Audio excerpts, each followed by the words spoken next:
സംസ്ഥാനത്ത് ലോക്സഭാ തെരഞ്ഞെടുപ്പിൽ നാമനിർദ്ദേശ പത്രിക സമർപ്പിക്കാനുള്ള സമയപരിധി നാളെ അവസാനിക്കുകയാണ്. സംസ്ഥാനത്തെ പ്രമുഖരായ സ്ഥാനാർത്ഥികളിൽ പലരും ഇന്നും നാളെയുമായി പത്രികാ സമർപ്പണം പൂർത്തിയാക്കും. K Sudhakaran, K Shailaja, Elamaram Kareem, T Muhammad Basheer, T Ramesh ഉൾപ്പെടെയുള്ളവർ ഇന്ന് പത്രിക സമർപ്പിക്കുകയാണ്. അല്ലമീൻ വിശദാംശങ്ങളുമായി. അല്ലമീൻ, ഇന്നാരൊക്കെയാണ്?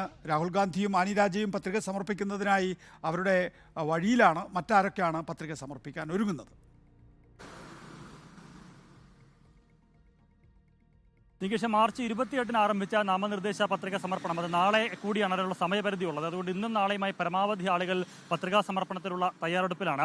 ഇന്നലെ വരെ തെരഞ്ഞെടുപ്പ് കമ്മീഷൻ നൽകിയ കണക്ക് പ്രകാരം 56 സ്ഥാനാർത്ഥികളാണ് സംസ്ഥാനത്ത് നാമനിർദ്ദേശ പത്രിക സമർപ്പിച്ചത്. ഇന്ന് പ്രമുഖരായ നിരവധി ആളുകൾ ഇന്ന് നാമനിർദ്ദേശ പത്രിക സമർപ്പിക്കുന്നുണ്ട്. ശശി തരൂർ, ഒപ്പം ആറ്റിങ്ങലിലെ വി ജോയി, കെ സുധാകരൻ ഉൾപ്പെടെ നിരവധിയായിട്ടുള്ള സ്ഥാനാർത്ഥികളാണ്. MP ബാലകൃഷ്ണൻ, ഒപ്പം രാജ്മോഹൻ ഉണ്ണിത്താൻ, അങ്ങനെ നിരവധിയായിട്ടുള്ള പ്രമുഖർ ഇന്ന് നാമനിർദ്ദേശ പത്രിക സമർപ്പിക്കുകയാണ്. വൈകുന്നേരം 3 മണി വരെയാണ് നാമനിർദ്ദേശ പത്രിക സമർപ്പണത്തിലുള്ള സമയപരിധി. നാളെയും കൂടി ആ സമയം ഉണ്ട്. മറ്റന്നാൾ സൂക്ഷ്മ പരിശോധനയാണ്. 8-ാം തീയതി വരെ പത്രിക പിൻവലിക്കുന്നതിനുള്ള സമയപരിധിയുമുണ്ട്. അത് കഴിയുമ്പോൾ അറിയാം സംസ്ഥാനത്തെ സ്ഥാനാർത്ഥികളുടെ ഒരു കൃത്യമായ ചിത്രം. അതോടെ തെരഞ്ഞെടുപ്പ് പ്രചരണം അടുത്ത ഘട്ടത്തിലേക്ക് കടക്കുകയും പ്രചരണത്തിന് കുറച്ചുകൂടി കൊഴുപ്പേറുകയും ചെയ്യും.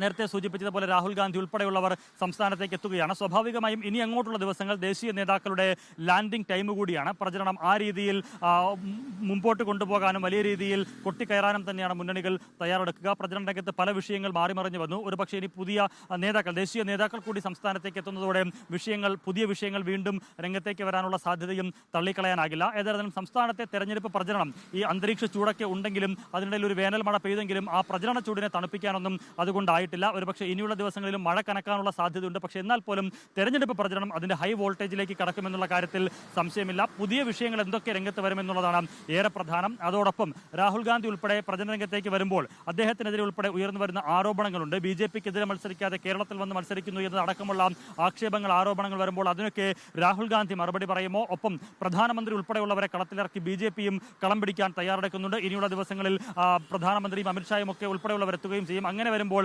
മറ്റു ഈ ദേശീയ വിഷയങ്ങൾ ഉൾപ്പെടെയുള്ള കാര്യങ്ങളിൽ അവരെന്ത് മറുപടി പറയും? അതൊക്കെ സംസ്ഥാനത്തെ പ്രചരണ പ്രവർത്തനങ്ങളുടെ ദിശ നിർണ്ണയിക്കുന്ന വിഷയങ്ങളായി മാറുമെന്ന കാര്യത്തിൽ സംശയമില്ല. ഏതായിരുന്നാലും മാർച്ച് 28-ന് ആരംഭിച്ച നാമനിർദ്ദേശ പത്രികാ സമർപ്പണം അത് നാളെ അവസാനിക്കുകയാണ്. സംസ്ഥാനത്ത് 5 ദിവസമാണ് പത്രികാ സമർപ്പണത്തിന് ലഭിച്ചിരുന്നത്. മാർച്ച് 28 മുതൽ നാളെ വരെ സമയമുണ്ടായിരുന്നെങ്കിലും ഇതിനിടയിൽ നെഗോഷ്യബിൾ ഇൻസ്ട്രുമെന്റ്സ് ആക്ട് പ്രകാരം 3 ദിവസം അവധിയായിരുന്നു. ശേഷിക്കുന്ന 5 ദിവസങ്ങളിലാണ് നാമനിർദ്ദേശ പത്രിക സമർപ്പണത്തിന് അവസരം ലഭിച്ചത്. നാളെ കഴിയുമ്പോൾ ഏകദേശ ചിത്രം വ്യക്തമാകും. സൂക്ഷ്മ പരിശോധനയ്ക്ക് ശേഷം എത്ര പത്രിക പിന്തള്ളും, ഇനി മാർച്ച് 8-ന് പിൻവലിക്കാനുള്ള സമയത്ത് ആരൊക്കെ പിൻവലിക്കും, അതോടുകൂടി സംസ്ഥാനത്തെ സ്ഥാനാർത്ഥികളുടെ ഒരു കൃത്യമായ ചിത്രം വ്യക്തമാകും ഈ ലോക്സഭാ തിരഞ്ഞെടുപ്പിൽ മത്സരിക്കുന്നവരുടെ സംബന്ധിച്ച്. നികേഷ്.